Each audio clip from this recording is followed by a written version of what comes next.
I want to talk about this story from last night, or the ongoing story, the story of Milo, also known as Nero. I'm gonna stop. I'm gonna stop messing up his last name. I don't like to be it's too disrespectful to people's names. But the incident with Milo Y and Leslie Jones, we talked about it. I alluded to it on Monday. We discussed it a little bit more last night, and I did a standalone video of it. But I really wanted to open it up to you guys, right, the listener, because you know, if you watched my video on YouTube, you already know where I'm coming from. It's not a for me. You know, okay. So first of all, let's put it into context. Right, he's an editor and a journalist at Breitbart, right? A right wing conservative rag. He is a YouTuber with hundreds of thousands of subscribers, and he is formerly on Twitter with hundreds of thousands of followers on Twitter. So he's influential in the conservative sphere, particularly the alt-right sphere. He's a gay Republican, a gay Trump supporter. So, I mean, he really appealed to a very large audience, and he has notoriously been a vicious, for lack of a better word, troll on Twitter, which, you know, for the most part, you have the right to be and the right to do. But Twitter does have terms of service. Twitter is not the federal government. You are not, your speech is not protected on Twitter. Your speech and your behavior on YouTube, on internet podcasts, on Twitter, on Facebook, all of that is regulated by corporations. And I think that's the number one thing people forget, is that when you get online, it may feel like you have a vast amount of freedom, but your freedom only goes so far. And if you haven't read the terms of service, there's a good chance you've been violating the terms of service all along. You just haven't been caught. Like, for instance, I did not know personally that you could not dogpile. I never made it's not a thing that I do, but it kind of inevitably happens when you subtweet somebody or you quote somebody or you share something to all of your followers. It's very likely that if you have tens of thousands of followers, that they're going to all attack that person that you put in front of them. Right? It happens. We all do it.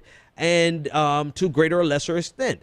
And this is why he got permanently banned. It's not a one-time occurrence. He has been suspended before with warnings. Like, Twitter doesn't go from zero to ban.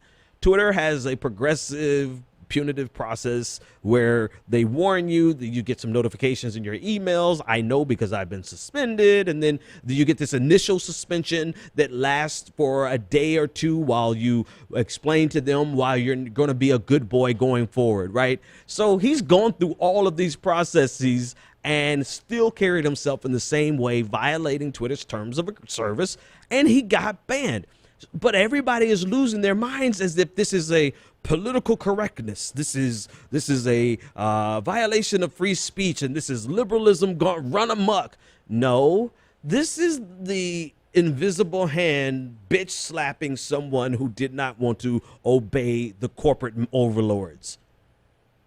This is what a businesses do.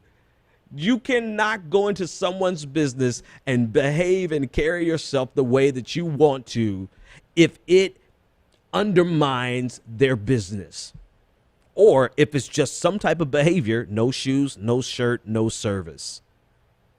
It's very simple, but you have a lot of people who are not able to see it because it has this tinge of social justice warriors. Dum, dum, dum. You know, because God forbid a social justice warrior would actually say something or get something or have a victory on their side. You know, but because of that, a lot of people are like, this is just wrong. But it's very, very simple. Now, there are two problems that I do have with it that I haven't discussed before tonight, and I'm going to discuss it now. Number one, the issue of dogpiling is not a direct issue of something that you've done beyond sharing a tweet. And yes, this is the world we live in. If you don't have a Twitter account and you don't know what the hell I'm talking about, I don't know what to tell you, folks. Right. So I hope that everyone listening, I mean, there are like a few 100 million people on Twitter. So that means probably 99% of my listeners should have a Twitter account. So you should understand. All right. So if you tweet and share someone's tweet, and you cannot control your audience. And so the question is, to what extent are we responsible for the actions of our followers? That is a valid and legitimate question that Twitter needs to answer. Twitter needs to answer that, because if I share a tweet and I make it clear that I don't want people dogpiling, am I still responsible for what my followers do? Now, while that may be outlined in the terms of service agreement that no one ever reads, and I have not finished reading yet, I don't know, but they need to make a blog post about it, because nobody's going to read their terms of service, Twitter.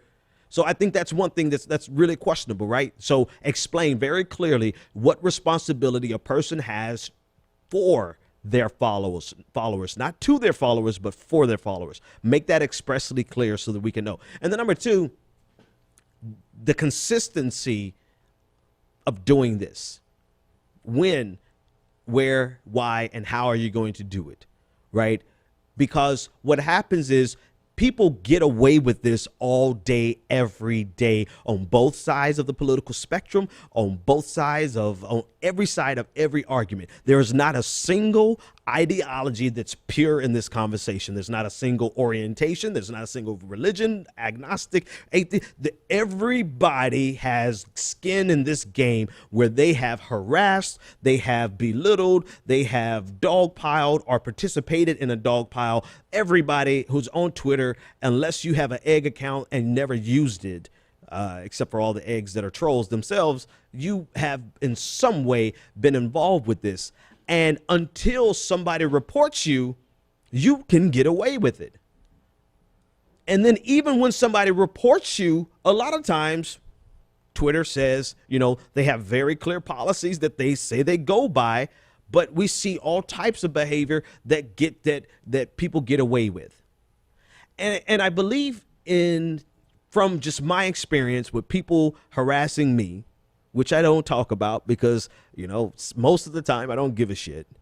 But with people harassing me, Twitter makes it clear that that the extent of a person's language and what they say, they almost have no limit to that, except for, I think, express violence. If someone says something violent, I think Twitter will act. But someone calling you the N-word, someone calling you a bitch, someone calling you the C word, someone calling you a gorilla, an ape, an orangutan, an idiot, a dumbass, all the above. I mean, literally, people can do it all day, every day. So the question is, where is that real threshold, right? Where is it? But more specifically, the question is the threshold on dogpiling, because that's what Milo was ultimately suspended for. Now, Twitter needs to answer those questions. Because I've seen accounts be suspended and miss me with all of this. Oh, it is the liberal backlash because it's somehow, nobody likes conservatism, and because you don't like conservatism, you want to censor conservative speech. Shut up. No, you get away with it just like everyone else. That's like number 6. I don't even know what number I'm on. So, and then the last but not least, and I said it earlier before, it's not even about a question of having, Twitter deny access. People have tried to draw parallels between this and the bakery in Indiana, their right to deny the LGBTQ community from buying a cake, right? We all know the issue that has been coming to the forefront for a long time. There are protected categories and categories of people that you cannot discriminate against.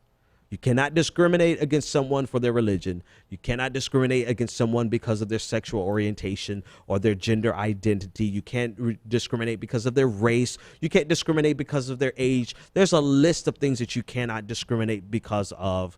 Being a prick and being an asshole is not on that list. A company can refuse you service because you are being an asshole. And this is ultimately what Twitter has done to Milo.